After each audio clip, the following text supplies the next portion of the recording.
మీరు రాత్రిపూట ఓపిక నశించి బెడ్ పైన వాలిపోయేదాకా ఇంటర్నెట్ సర్ఫింగ్ చేస్తూ ఏదో ఒక మీమ్ చూస్తూ జోక్ చూస్తూ ఏదైనా ఎంటర్టైన్మెంట్ షార్ట్ వీడియోలు చూస్తూ ఉంటున్నారా? ఉదయాన్నే లేవడంతోనే మళ్ళీ ఇంటర్నెట్ చూడకుండా ఉండలేకపోతున్నారా? మీలో ఈ రెండు లక్షణాలు గనక ఉంటే జాగ్రత్త, మీకు బ్రెయిన్ రాట్ అనే యొక్క సమస్యతో మీరు బాధపడుతున్నారు. బ్రెయిన్ రాట్ అంటే ఇది ఆక్స్ఫోర్డ్ యూనివర్సిటీ ప్రెస్ పబ్లిష్ చేసే ఆక్స్ఫోర్డ్ డిక్షనరీ ఈసారి 2024కు అఫీషియల్ వర్డ్ ఆఫ్ ద ఇయర్గా ప్రకటించింది. అంటే ఈ ఏడాదికి ప్రధానమైనటువంటి వర్డ్ అది, official year of the word for 2024. So brain rot అంటే ఏంటి? ఇది ఇంటర్నెట్ యుగములో వస్తున్న ఒక పెద్ద ఛాలెంజ్. అంటే మన హ్యూమన్ బాడీకి ఉండే లక్షణం ఏంటంటే, మనము దాన్ని వాడుతున్న కొద్దీ దాని సామర్థ్యం పెరుగుతుంది. మన వాడకం తీరును బట్టి, మన వాడుతున్న క్వాలిటీని బట్టి దాని సామర్థ్యం పెరుగుతుంది. మెదడు కూడా అలాంటిదే. మనము మెదడును ఇంటలెక్చువల్లీ ఛాలెంజింగ్ టాస్క్ వాడితే, అంటే బాగా ఆలోచించి మెదడు పెట్టి చేయగలిగే పనులకు వాడితే మన మెదడు షార్పెన్ అవుతుంది. లేదు పనికి మాలిన చెత్త కంటెంట్ చూసుకుంటూ పోతే there no challenge for your mind. దాంతో మీ కాగ్నిటివ్ హెల్త్ అంటారు, అంటే మీ మెదడు ఆరోగ్యం దెబ్బతింటుంది. సో దీన్ని బ్రెయిన్ రాట్ అంటారు. సో బ్రెయిన్ రాట్ కారణం ఏంటి అని చూసుకుంటే, excessive consumption of trivial internet content. అంటే పెద్దగా కాన్సిక్వెన్స్ లేని, ప్రాధాన్యత లేని చెత్త కంటెంట్. ఒక్క మాటలో చెప్పాలంటే ఇంటర్నెట్లో చెత్త కంటెంట్, ఏమాత్రము ఆలోచించాల్సిన అవసరము లేని రొటీన్ కంటెంట్, ముఖ్యంగా షార్ట్ ఫామ్ ఎంటర్టైన్మెంటు, ఇంటర్నెట్లో మీములు, జోకులు, వీటిని అంటే ఏమాత్రము మెదడు పెట్టి ఆలోచించాల్సిన అవసరము లేని కంటెంట్ ఎక్కువగా మనము పొందుతున్న కొద్దీ మీలో ఈ బ్రెయిన్ రాట్ వచ్చే అవకాశం ఉంటుంది. అంటే ఇంటర్నెట్ వాడితేనే బ్రెయిన్ రాట్ రాదు. ఇప్పుడు మీరు ఉదాహరణకు నా ఛానల్లోనే రూపాయి విలువ ఎందుకు పతనమవుతుంది, సిరియాలో ఎందుకు ఈ పరిణామాలు ఏర్పడ్డాయి, బ్రిక్స్ కరెన్సీ డాలర్కు ప్రత్యామ్నాయం అవుతుందా, ఈ వీడియోలు చూసారనుకోండి, ఇది అర్థం, అది చూస్తున్న కొద్దీ మీ మైండ్ చాలా యాక్టివ్గా పనిచేయాల్సిందే. ఎందుకంటే ఆ కంటెంట్ మీరు అర్థం చేసుకోవటానికి కూడా మీ మైండ్ కాస్త ఎక్సర్సైజ్ చేస్తుంది. మనం ఎలాగైతే బాడీకి ఎక్సర్సైజ్ ఉంటుందో మైండ్కి కూడా ఎక్సర్సైజ్ ఉండాలి. ఎందుకంటే నేను చెప్తున్న అంశాలు అర్థం కావాలి.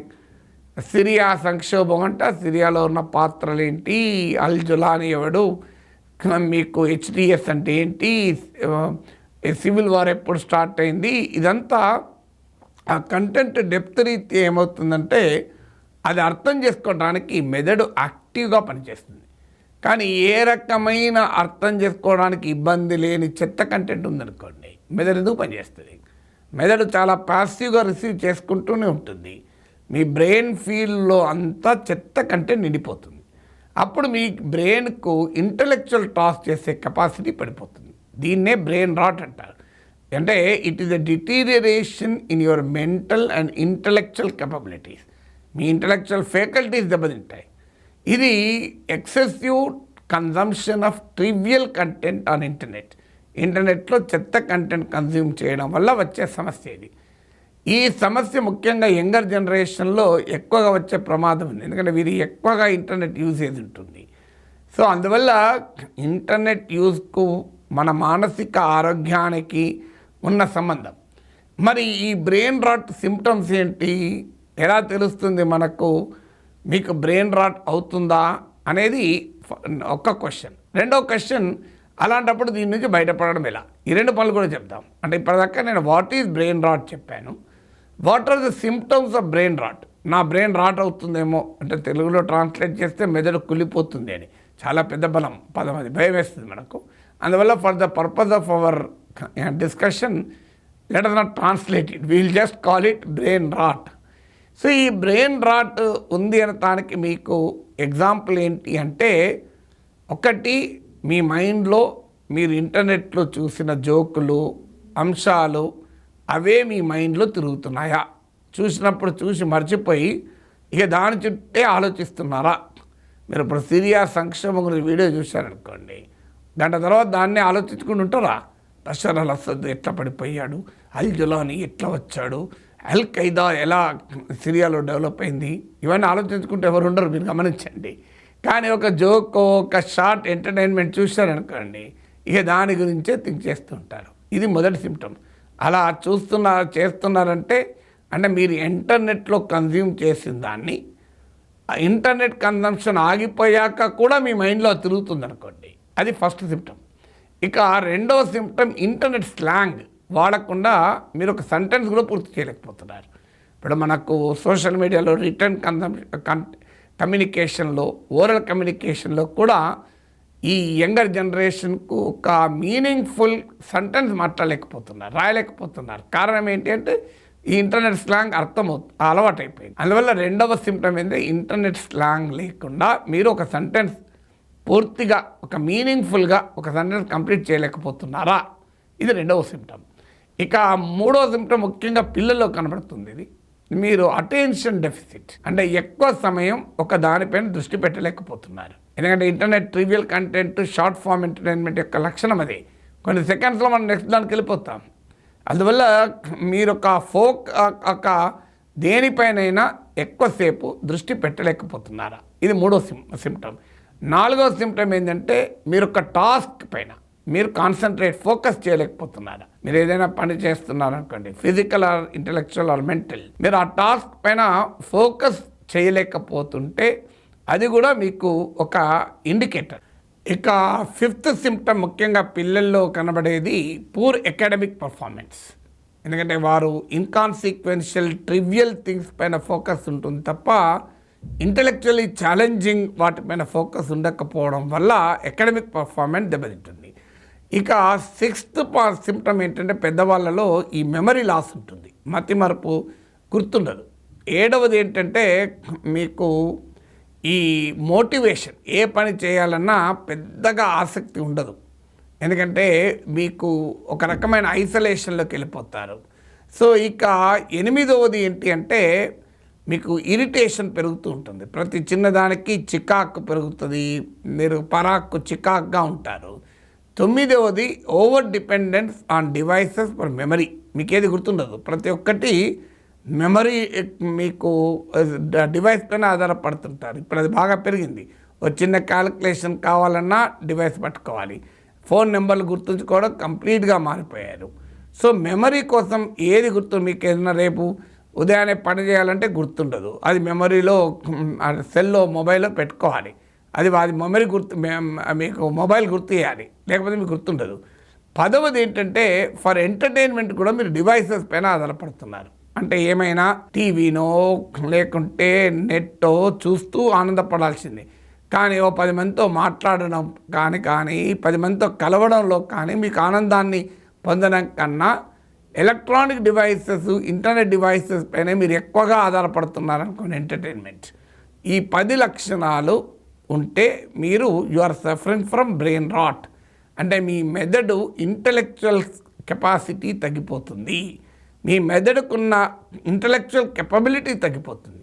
అంటే కాగ్నిటివ్ హెల్త్ అంటారు దీన్ని. అంటే ఆ కాగ్నిటివ్ హెల్త్ కాస్త దిగజారుతుంది, డిటీరియరేట్ అవుతుంది. మరి దీని నుంచి బయటపడడం ఎలా? How is it possible? Yes, it is possible. మన కల్చర్, మన లైఫ్ స్టైల్, మన జీవన శైలి, ఇవన్నీ సీరియస్ మెడికల్ ఎలిమెంట్స్ కావు. They're all lifestyle disorders. అందువల్ల మీరు లైఫ్ స్టైల్ మార్చుకుంటే డెఫినెట్గా ఈ బ్రెయిన్ రాట్ నుంచి బయటపడవచ్చు. ఇక మీరు బ్రెయిన్ రాట్ నుంచి బయటపడటానికి లేదా బ్రెయిన్ రాట్ అవాయిడ్ చేయడానికి, ప్రివెంట్ చేయడం కూడా పెద్ద కష్టమేం కాదు. అది మన చేతిలో ఉంది. మన లైఫ్ స్టైల్ కాస్తంత మార్చుకుంటే ఇట్స్ పాసిబుల్. ఏం చేయాలి? ఒకటి, సంతృప్తిగా నిద్రపోండి, సరిపోయినంతగా నిద్రపోండి, మంచి నిద్రపోండి. గుడ్ స్లీప్ మించినటువంటి మానసిక ఆరోగ్య సాధనం మరొకట్లేదు.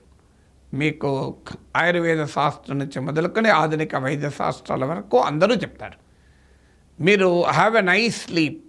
ఒక మంచి, మీరు మనకు కూడా అనుభవం చూడండి, రోజంతా చాలా గందరగోళంతో, ఒత్తిళ్లతో, ఇబ్బందులతో పనిచేశాక కూడా ఈవెన్ ఫిజికల్గా బాగా స్ట్రెస్ అయ్యి బాగా తిరిగి వచ్చాము, ప్రయాణం చేసి వచ్చాము, ఒక మంచి నిద్రపోయాం అనుకోండి, తెల్లార వరకు ఫ్రెష్ అయిపోతుంది, మళ్ళీ చాలా రిసోర్స్ఫుల్గా యాక్టివ్గా ఉంటాం. అందువల్ల హ్యావ్ ఎ నైస్ స్లీప్.